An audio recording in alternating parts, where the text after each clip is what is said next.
नमस्कार दोस्तों, देखिए इस वीडियो में हम राजस्थान जीके के 20 महत्वपूर्ण प्रश्न देखने वाले हैं। और देखिए ये प्रश्न जो पिछले एग्जामों में पूछे गए हैं वही प्रश्न मैंने इस वीडियो में शामिल किए हैं। यही प्रश्न बार बार घुमा फिरा कर रिपीट होते रहते हैं। हर एक प्रश्न को हम पूरी व्याख्या सहित देखेंगे, तो आप वीडियो अंत तक देखें। आपने वीडियो ध्यानपूर्वक देखा है तो इन 20 प्रश्नों में ही आपके 50 से ज़्यादा प्रश्न कवर हो जाएंगे। तो आप वीडियो अंत तक देखें, सभी प्रश्न काफ़ी महत्वपूर्ण हैं। और अंत में आप कमेंट करके ज़रूर बताएं कि 20 में से आपको कितने क्वेश्चन एकदम करेक्ट आ रहे थे। तो देखिए पहले प्रश्न की अगर बात करें, राजस्थान की लंबाई यानी कि उत्तर से दक्षिण और चौड़ाई पूर्व से पश्चिम कितने किलोमीटर है। राजस्थान की लंबाई और चौड़ाई कितने किलोमीटर है ये हमें बतानी है। तो देखिए क्या हो जाएगा, 826, 869 या फिर 869, 826 या फिर इन दोनों ऑप्शन में से क्या हो जाएगा इसका आंसर, आप कमेंट करके बता सकते हैं। तो देखिए अगर उत्तर से दक्षिण की बात करें, उत्तर से दक्षिण सबसे उत्तरी जिला कौन सा है राजस्थान का, गंगानगर से बांसवाड़ा की बात करें तो ये अपने लंबाई कितनी है, 826 किलोमीटर, 826 किलोमीटर। और पूर्व से लेकर पश्चिम तक की बात करें, सबसे पूर्वी जिला धौलपुर, सबसे पश्चिम अपने जैसलमेर, इसकी बात करें तो ये कितनी है अपने लंबाई, चौड़ाई कितनी है, 869 किलोमीटर पूर्व से पश्चिम। तो अपने ऑप्शन फर्स्ट हो जाएगा एकदम करेक्ट आंसर। ऑप्शन फर्स्ट अपने एकदम करेक्ट आंसर है। और देखिए अगर थोड़ा और विस्तार से देखें तो गंगानगर का कोणा गांव सबसे उत्तरी सीमा बनाता है अपने राजस्थान की। सबसे उत्तरी गांव कौन सा है, कोणा गांव। और सबसे दक्षिण में कौन सा है, बोरकुंड। कोणा गांव से बोरकुंड तक की अपने लंबाई कितनी है, 826। और अपने पूर्व से पश्चिम में धौलपुर का सिलावट गांव और अपने जैसलमेर का कटरा गांव, ये अपने चौड़ाई कितनी है, 869 किलोमीटर। तो अपने ऑप्शन फर्स्ट इसका है सही आंसर। अगला प्रश्न है, राजस्थान का सबसे उत्तरी गांव कौन सा है। राजस्थान का सबसे उत्तरी गांव कौन सा है, कोणा, बोरकुंड, कटरा या सिलावट। तो देखिए हमने अभी बात की है, सबसे उत्तर में कौन सा है, कोणा गांव जो गंगानगर में है। सबसे दक्षिण में कौन सा है, बोरकुंड। सबसे पूर्व में कौन सा है, सिलावट गांव। और सबसे पश्चिम में कौन सा है अपने, कटरा गांव। ये अपने उत्तर दक्षिण पूर्व पश्चिम हो गया। तो सबसे उत्तरी गांव कौन सा है अपने, कोणा गांव, जो भी कहाँ है अपने गंगानगर जिले में। अगला प्रश्न है, उत्तर प्रदेश से राजस्थान के कितने जिले सीमा बनाते हैं, 3, 4, 5 या 2। तो देखिए उत्तर प्रदेश से राजस्थान के कितने जिले सीमा बनाते हैं, क्या हो जाएगा इसका आंसर, आप कमेंट करके साथ साथ बता सकते हैं। तो देखिए ये अपने 2 जिले सीमा बनाते हैं उत्तर प्रदेश के। कौन कौन से, एक तो अपने भरतपुर हो गया, एक अपने धौलपुर हो गया। ये अपने राजस्थान के 2 जिले उत्तर प्रदेश से सीमा बनाते हैं। और देखिए उत्तर प्रदेश की अगर बात करें तो उत्तर प्रदेश के भी 2 जिले ये अपने राजस्थान से सीमा बनाते हैं। और राजस्थान के भी 2 जिले ये सीमा बनाते हैं। उत्तर प्रदेश के कौन कौन से 2 जिले हैं, आगरा और मथुरा, ये दोनों जिले अपने राजस्थान से सीमा बनाते हैं। तो ये बात आपको ध्यान रखनी है। तो अपने ऑप्शन डी हो जाएगा अपने करेक्ट आंसर। अगला प्रश्न है, सबसे कम अंतर्राज्यीय सीमा किस जिले की लगती है, बाड़मेर, भीलवाड़ा, चित्तौड़गढ़ या करौली। तो देखिए यहाँ पर अंतर्राज्यीय सीमा पूछी है, सबसे कम किस जिले की लगती है। तो देखिए सबसे पहले तो आपको पता होना चाहिए कि राजस्थान 5 राज्यों से सीमा बनाता है, 5 राज्यों से सीमा बनाता है। और अपने 23 जिले सीमा बनाते हैं अंतर्राज्यीय। तो देखिए इन 23 जिलों में सबसे कम अंतर्राज्यीय सीमा किस जिले की है, ये है अपने बाड़मेर जिले की। ऑप्शन फर्स्ट हो जाएगा अपने सही आंसर।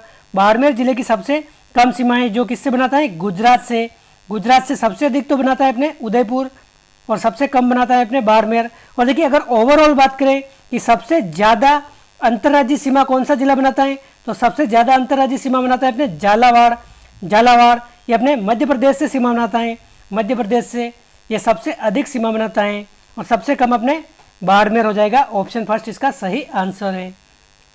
अगला प्रश्न है, अरावली पर्वतमाला की लगभग कितने प्रतिशत लंबाई राजस्थान में है, 70, 75, 80 या 85%। तो देखिए अरावली पर्वतमाला की लगभग कितने % लंबाई राजस्थान में है, क्या हो जाएगा इसका आंसर। तो देखिए ये अपने लगभग 80% राजस्थान में है। क्योंकि देखिए अगर बात करें अरावली पर्वतमाला की तो इसकी लंबाई कितनी है, 692 किलोमीटर, जो गुजरात से दिल्ली तक फैली हुई है। लेकिन इस 692 में 550 किलोमीटर अपने अकेले राजस्थान में है, 550 किलोमीटर, जो लगभग अपने 80% समथिंग है। तो ऑप्शन सी हो जाएगा अपने एकदम करेक्ट आंसर। अगला प्रश्न है, अरावली पर्वतमाला की समुद्र तल से औसत ऊंचाई लगभग कितनी है, 1000 मीटर, 930, 1020 या 870। तो देखिए अरावली पर्वतमाला की समुद्र तल से औसत ऊंचाई कितनी है? 930 मीटर। ऑप्शन बी हो जाएगा अपने एकदम करेक्ट आंसर। 930 मीटर अपने अरावली पर्वतमाला की समुद्र तल से औसत ऊंचाई है। और देखिए अरावली पर्वतमाला की सबसे ऊंची चोटी की बात करें तो ये कौन सी है? गुरु शिखर। गुरु शिखर जिसकी ऊंचाई कितनी है अपने? 1722 मीटर। 1722 मीटर जो कहा अपने माउंट आबू सिरोही में, सिरोही में अपने गुरु शिखर चोटी है, तो आप ध्यान रखें। और औसत ऊंचाई कितनी है अपने? 930 मीटर। अगला प्रश्न अपने हर्ष की पहाड़ियाँ किस जिले में है? उदयपुर, सीकर, जयपुर या जालौर? क्या हो जाएगा इसका आंसर? हर्ष की पहाड़ियाँ किस जिले में है? तो ये अपने हैं सीकर जिले में। Option B is correct answer. और देखिए सीकर जिले में जो जीण माता का मंदिर है, जीण माता का मंदिर ये अपने इसी पहाड़ी पर बना हुआ है, हर्ष की पहाड़ियों पर। तो अपने ये सीकर जिले में है। अगला प्रश्न है राजस्थान में कुबर पट्टी कहाँ है? देखिए ये प्रश्न हम हजारों बार देख चुके हैं। राजस्थान में कुबर पट्टी कहाँ है? नागौर, अजमेर। Option D. नागौर अजमेर के जो बीच का क्षेत्र है, यहाँ के पानी में फ्लोराइड की मात्रा अत्यधिक होती है, इसलिए यहाँ के जो स्थानीय निवासी होते हैं इनकी पीठ झुक जाती है पानी में फ्लोराइड की अत्यधिक मात्रा के कारण, और दांत पीले हो जाते हैं। इसी को कुबर पट्टी कहते हैं। तो अपने ऑप्शन डी हो जाएगा सही आंसर। अगला प्रश्न है कांठल का ताजमहल के नाम से किसे जाना जाता है? काका जी की दरगाह, प्रतापगढ़, जसवंत थड़ा, खेतली महल या फिर अबली मिनी का महल? क्या हो जाएगा इसका आंसर? कांठल का ताजमहल। आप कमेंट करके बता सकते हैं। तो देखिए ये कहते हैं अपने कांठल का ताजमहल काका जी की दरगाह जो कहा है अपने प्रतापगढ़ में, इसको कांठल का ताजमहल के नाम से जाना जाता है। और देखिए अगर राजस्थान का ताजमहल पूछ ले, राजस्थान का ताजमहल, तो ये अपने कौन सा है? जसवंत थड़ा जोधपुर है राजस्थान का ताजमहल। ये अपने जसवंत थड़ा जोधपुर है। और देखिए खेतड़ी का ताजमहल या खेतली महल, इसको अपने क्या कहते हैं? शेखावटी का ताजमहल कहते हैं।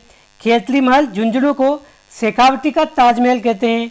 और अपने अबली मिनी महल जो अपने कोटा में है, इसको कहते हैं छोटा ताजमहल। तो इन सभी बातें आप ध्यान रखें। काका जी की दरगाह ये हो जाएगा अपने कांठल का ताजमहल जो प्रतापगढ़ में है। जसवंत थड़ा जो जोधपुर में है राजस्थान का ताजमहल है। खेतड़ी महल झुंझुनू इसको शेखावटी का ताजमहल कहते हैं। और अबली मिनी का महल कोटा में है, इसको छोटा ताजमहल के नाम से जानते हैं। ये सभी बात आपको ध्यान रखनी है। अगला प्रश्न है प्रश्न 10 मानगढ़ हत्याकांड किस वर्ष हुआ था? मानगढ़ हत्याकांड किस वर्ष हुआ था? ये हुआ था अपने 1913 में। ऑप्शन डी हो जाएगा अपने करेक्ट आंसर। देखिए 1913 में भी कब? 17 नवंबर 1913 को मानगढ़ हत्याकांड होता है। और देखिए अगर हिंदू वर्ष के अनुसार देखें तो आश्विन शुक्ल पूर्णिमा को अपने ये मानगढ़ हत्याकांड होता है। कहाँ पर होता है? मानगढ़ पहाड़ी, ये कहाँ है? अपने बांसवाड़ा में है। यहाँ पर गोविंद गिरी के नेतृत्व में एक सभा हो रही थी। इस सभा पर सेना द्वारा गोलियां चला दी जाती हैं 1913 में। और देखिए उस समय बांसवाड़ा का महारावल पूछ ले तो महारावल कौन था? पृथ्वी सिंह था। पृथ्वी सिंह उस समय बांसवाड़ा का महारावल था। अगला प्रश्न है बेसरोडगढ़ दुर्ग किन नदियों के संगम पर स्थित है? देखिए क्या हो जाएगा इसका आंसर? बेसरोडगढ़ दुर्ग किन नदियों के संगम पर है? आप जल्दी से कमेंट करके आंसर बता दीजिए। तो देखिए इसकी अगर बात करें तो अपने चंबल और बामनी नदी, ऑप्शन ए हो जाएगा करेक्ट आंसर। चंबल व बामनी नदी के संगम पर बेसरोडगढ़ दुर्ग है। और देखिए दूसरे ऑप्शन की अगर बात करें काली सिंध व आहू, इन नदियों के संगम पर कौन सा दुर्ग है? काली सिंध व आहू, ये भी आप ध्यान रखें। गागरोन दुर्ग जो कहाँ है? अपने झालावाड़ में। गागरोन दुर्ग अगर पूछ ले तो काली सिंध व आहू नदियों के संगम पर। कालीखार व परवन, ये भी अगर पूछा जा सकता है तो ये है अपने मनोहर थाना दुर्ग, ये भी अपने झालावाड़ में है। कालीखार व परवन नदियों के संगम पर। और अपने जो चित्तौड़ का दुर्ग है, चित्तौड़ दुर्ग, ये अपने गंभीरी व बेड़स नदी के संगम पर है। तो ये सभी बात आपको ध्यान रखनी है, ना कि केवल एक ऑप्शन ध्यान रखना है। चंबल व बामणी हो जाएगा अपने बेसरोडगढ़ दुर्ग, काली सिंध व आहू हो जाएगा अपने गागरोन दुर्ग, कालीखार व परवन हो जाएगा अपने मनोहर थाना दुर्ग, ये भी झालावाड़ में है। और चित्तौड़गढ़ दुर्ग हो जाएगा अपने गंभीरी व बेड़स नदी। इन चारों में से कोई भी पूछा जा सकता है, सभी महत्वपूर्ण है। अगला प्रश्न है बाजना गणेश मंदिर कहाँ स्थित है? जोधपुर, अलवर, सिरोही या जयपुर? क्या हो जाएगा इसका आंसर? बाजना गणेश मंदिर कहाँ स्थित है? तो देखिए इसका आंसर क्या है? अपने बाजना गणेश मंदिर सिरोही में स्थित है। ऑप्शन सी हो जाएगा अपने एकदम करेक्ट आंसर। बाजना गणेश मंदिर सिरोही में स्थित है। और देखिए एक प्रश्न पूछा जाता है, त्रिनेत्र गणेश मंदिर कहाँ स्थित है?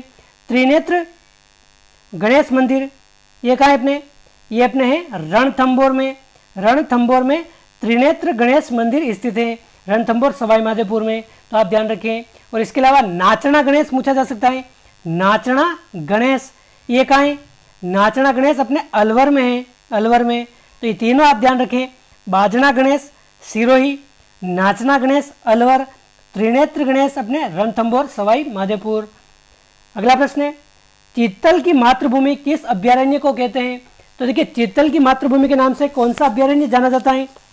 ये अपने सीता माता अभ्यारण्य जाना जाता है, ऑप्शन सी।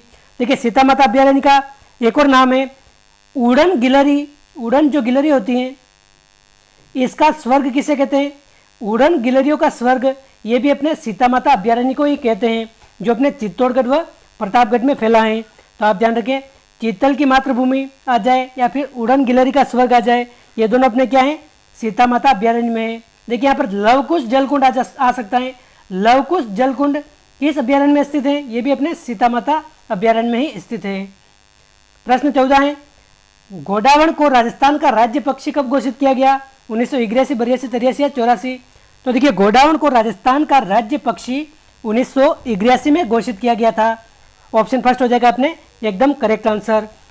देखिए गोडावण का उपनाम काफी पूछा जाता है कि ग्रेट इंडियन बर्ड्स ये किसे कहते हैं? तो आप ध्यान रखें, ग्रेट इंडियन बर्ड्स ये अपने गोडावण को कहते हैं। और गोडावण का वैज्ञानिक नाम भी अगर पूछ ले तो आप ध्यान रखें, क्रायोटिस माइग्रीसेप्स ये कहते हैं अपने गोडावण का वैज्ञानिक नाम। और ग्रेट इंडियन बर्ड्स ये भी अपने गोडावण को ही कहते हैं। राजस्थान में गोडावण की अगर बात करें तो सोरसन बारा हो गया, राष्ट्रीय मरु उद्यान हो गया, सोखली अजमेर, इन क्षेत्रों में गोडावण पाया जाता है, जो 1981 में राजस्थान का राज्य पक्षी घोषित किया गया है। अगला प्रश्न है, प्रताप समाचार पत्र के संपादक कौन थे? तो देखिए क्या हो जाएगा इसका आंसर? प्रताप समाचार पत्र के संपादक आप कमेंट करके बता दीजिए। तो देखिए अपने गणेश शंकर विद्यार्थी प्रताप समाचार पत्र के संपादक थे, गणेश शंकर विद्यार्थी। और ये समाचार पत्र अगर पूछा जाए कहाँ से प्रकाशित होता था? कानपुर से प्रकाशित होता था। प्रताप समाचार पत्र कानपुर से प्रकाशित होता था। और देखिए जो अपने बिजोलिया किसान आंदोलन है उसको लोकप्रिय बनाने का काम किसने किया था? इसी प्रताप नाम के समाचार पत्र ने किया था। देखिए एक पूछा जाता है विजय सिंह पथिक का समाचार पत्र कौन सा है? राजस्थान केसरी। राजस्थान केसरी अगर पूछा जाए तो ये अपने विजय सिंह पथिक का है। और प्रताप अगर पूछा जाए तो गणेश शंकर विद्यार्थी। ये दोनों बात आप ध्यान रखें। हरिभाऊ उपाध्याय इनका भी पूछा जा सकता है। त्याग भूमि समाचार पत्र के संपादक कौन है अपने? ये अपने हरिभाऊ उपाध्याय हैं। तो ये सभी बात आप ध्यान रखें। अगला प्रश्न है अपने, बाबा का भांगड़ा और प्यारी टापू किस झील में स्थित है? तो देखिए बाबा का भांगड़ा और प्यारी नामक टापू जो है किस झील में स्थित है? जयसमंद, सांबर, फतेह सागर या नक्की झील? क्या हो जाएगा इसका आंसर? जयसमंद झील में। ऑप्शन फर्स्ट हो जाएगा अपने एकदम करेक्ट आंसर। देखिए जयसमंद झील का है अपने उदयपुर में। देखिए जयसमंद झील का एक और अन्य नाम है ढेबर झील। ढेबर झील आ जाए तो ये किसे कहते हैं? जयसमंद झील का ही अन्य नाम है। और देखिए ये अपने उदयपुर में स्थित है। इस झील में 7 टापू हैं, जिसमें एक तो बाबा का भांगड़ा ये सबसे बड़ा टापू है, और एक टापू कौन सा है? प्यारी टापू। ये अपने जयसमंद झील के टापू हैं, तो आप ध्यान रखें। अगला प्रश्न है, मारवाड़ का वह शासक जिसने मृत्यु पर्यंत महाराणा प्रताप की तरह मुगलों से लोहा लिया था परंतु उनकी अधीनता स्वीकार नहीं की थी? तो देखिए मारवाड़ का ऐसा कौन सा शासक है? जसवंत सिंह, मालदेव, चंद्रसेन या फिर अजीत सिंह? क्या हो जाएगा इसका आंसर? रावचंद्रसेन। Option C. रावचंद्रसेन के उपनाम भी हैं जैसे मारवाड़ का प्रताप, भूला विसरा राजा, ये भी पूछा जा सकता है। ये किसे कहते हैं? ये भी अपने रावचंद्रसेन को ही कहते हैं, जिसने महाराणा प्रताप की तरह संघर्ष किया था। तो ऑप्शन सी हो जाएगा अपने एकदम करेक्ट आंसर। प्रश्न 18 है, जेंटलमैन्स एग्रीमेंट समझौता किनके मध्य हुआ था? तो देखिए जेंटलमैन्स एग्रीमेंट ये किनके मध्य हुआ था? आप कमेंट करके बताइए किनके मध्य हुआ था अपने ये हुआ था अपने हीरालाल शास्त्री और सर मिर्जा इस्माइल के मध्य। Option C. ये अपने जयपुर रियासत से संबंधित हैं।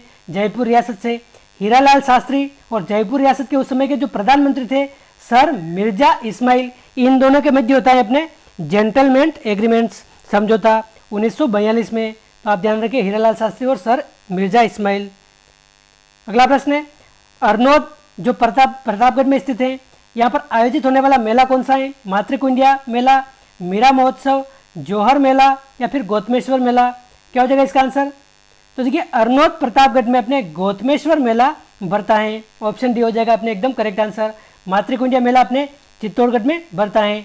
मातृकुंडिया को राजस्थान का हरिद्वार भी कहते हैं, आप ध्यान रखें, राजसमित चित्तौड़गढ़ में स्थित है, लेकिन गौतमेश्वर मेला अपने अरनोद प्रतापगढ़ में भरता है। मीरा महोत्सव अपने चित्तौड़गढ़ का ही प्रसिद्ध है। अगला प्रश्न है और इस वीडियो का अंतिम प्रश्न है, डूंगरशाही ओढ़निया कहाँ की प्रसिद्ध है? तो देखिए इसमें आपको कंफ्यूज होने की जरूरत नहीं है, डूंगरशाही आ गई इसका मतलब ये नहीं है कि डूंगरपुर है इसका आंसर, डूंगरपुर इसका आंसर नहीं होगा, इसका आंसर क्या होगा? डूंगरशाही ओढ़निया अपने जोधपुर की प्रसिद्ध है, जोधपुर की प्रसिद्ध है अपने डूंगरशाही ओढ़निया, आप ध्यान रखें।